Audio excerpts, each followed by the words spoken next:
Təmir işləri artıq bir neçə aydır ki başlanılıb. İri miqyaslı təmir əsasən universitetin baş korpusunda aparılır. Rəhbərlikdən inzibati təsərrüfat işləri üzrə prorektor Rəhim Qurbanovun dediyinə görə, digər tədris binalarının daxilində auditoriyaların təmiri də həyata keçirilir. O bundan ötürü ümumilikdə çəkilən xərclərin 107 milyon manat olduğunu bildirdi. Apardığımız təmir daxili imkanlarımız hesabına aparılır. Bildiyiniz kimi bizim universitet bu il tələbə qəbuluna görə respublikamızda 4-cü yerə çıxıbdır.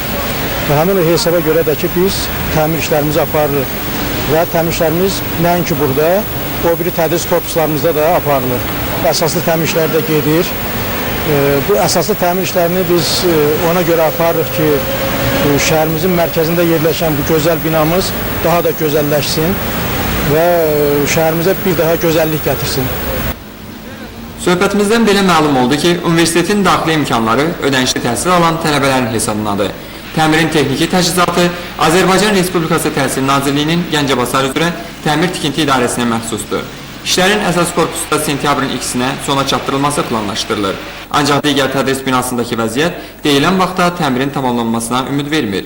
Rəhim Qurbanov onu da söylədi ki, tezliklə Gəncə Dövlət Universitetinin kompüterləşdirilmiş informatika otağı tələbələrin istifadəsinə veriləcək. Ceyhun Səfərov, Vaqif İbrahim Xəlil, Xəbər Plus.